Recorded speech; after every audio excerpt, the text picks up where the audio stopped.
مصر کا رہنے والا ایک شیعہ تاجر تھا. ہر سال اپنے گھر میں امام حسین کے 10 دن مجلس کرواتا تھا. ایک سال ایسا آیا، کتابیں کہتی ہیں کہ اتنا مقروض ہو گیا گھر کے برتن بھی بک گئے. چاند محرم کا طلوع ہو گیا. پھر احمد شاہ جی چھت پہ گیا، محرم کے چاند کو دیکھا. میر صاحب چاند کو دیکھا تھا، کاش میری زندگی میں طلوع نہ ہوتا. ہر سال تو طلوع ہوتا، میرے گھر میں حسین کے نوحے پڑھے جاتے. تو بھی طلوع ہو گیا اور میرے گھر میں انتظام بھی کوئی نہیں. رحمت بٹی صاحب یہ چاند سے شکوہ کر رہا تھا، یہ کاندھے پہ زوجہ کا ہاتھ آیا. اس نے پلٹ کے دیکھا تو پیچھے زوجہ کھڑی تھی. دیکھا تھی چاند سے شکوہ نہ کر، مشکل وقت آئے تو قیمتی چیزیں بیچ دیتے ہیں. اس کے ذہن میں فوراً آیا عورتوں کو زیور پیارے ہوتے ہیں، اس نے کوئی زیور چھپا کے رکھا ہے. پلٹ کے دیکھے کان صاحب کہنے لگا تیرے پاس کوئی زیور ہے؟ اگر زیور تھا تو نے مجھے پہلے کیوں نہیں بتایا؟ وہ دیکھے تھی ہاں میرے پاس بڑا ہی قیمتی زیور ہے. اس نے کہا جلدی دے، میں بازار میں جا کے بیچوں. کتاب کہتی آگے آگے بیوی چلی، پیچھے پیچھے شوہر چلا. اس کمرے میں آگے جہاں 2 بیٹے سو رہے تھے، دونوں بیٹوں کے سرہانے آ کے کھڑی ہوئی. شوہر نے زوجہ کی آنکھوں میں آنکھیں ڈالی، دیکھے قدم مجھے تیرے ارادے کا پتہ نہیں چلا. رو کے کہنے لگی میرے گھر میں ان سے قیمتی کچھ نہیں ہے، میرے گھر میں سب سے قیمتی یہ ہے. اتنا کہنا تھا. شوہر دیکھا تھا کیا کہنا چاہتی ہے، کیا کروں ان کا؟ ہاتھ باندھے رو کہتی ماں تو میں ہوں نا، میں منت کرتی ہوں بردہ فروشوں کے بازار چلا جا، جہاں غلام بکتے ہیں انہیں بیچ دے، جو قیمت ملے اس سے کروائیں گے ہم حسین کی مجلس.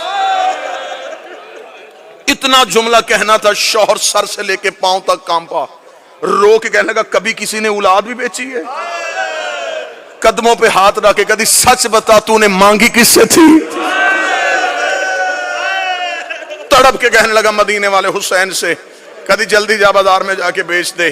کیسی ماں تھی؟ انوار الغمہ میں لکھا ماں نے بچوں کو اٹھایا، غلاموں والے لباس پہنائے، لباس پہنا کے باپ لے آیا غلاموں کے بازار میں.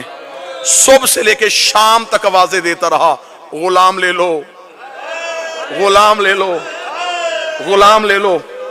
قیمت تھوڑی دے دینا، محنت زیادہ کروا لینا. شام تک کوئی گاہک نہ آیا. تھکا ہوا باپ زمین پہ بیٹھا، بیٹوں کے سر سینے سے لگائے، منہ بقیہ کی طرف کر کے کہتا رسول کی بیٹی میرا مقدر.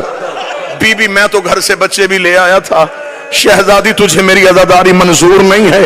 ابھی یہ شکوہ کر رہا تھا. خان صاحب آپ کے لیے جملہ پڑھوں. یا بازار میں کسی گھوڑے کے چلنے کی آواز آئی. جو ہی گھوڑے کی آواز آئی ہے اس نے یوں پلٹ کے دیکھا، سر پہ گھوڑا سوار، چہرے پہ نقاب. آواز دے کے کہنے لگا غلام بیچے گا؟ بیچوں گا. کیا قیمت لے گا؟ قیمت کا نام آنا تھا. جسم کے رونگٹے کھڑے ہو گئے. تڑپ کے کہتا کوئی کائنات بھی دیتا میں بال بھی توڑ کے نہ دیتا. میں نے منتوں سے مانگے، بس اتنی قیمت دے دے 10 دن میرے گھر میں حسین کی مجلس ہو سکے.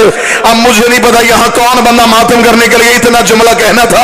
گھوڑا سوار کی آواز آئی، وہ میرے گھوڑے کے سامنے دیناروں کی تھیلی ہے، یہ اٹھا اور اپنے بچے میرے گھوڑے پہ بٹھا دے. اتنا کہنا تھا. تڑپا. تڑپ کے اٹھ کے کہنے لگا میں کوئی قرضہ تو نہیں مانگ رہا، بیٹے بیچ رہا ہوں. اتنی بھی امیری کیا تو مجھے دینار بھی اٹھا کے نہیں دے سکتا.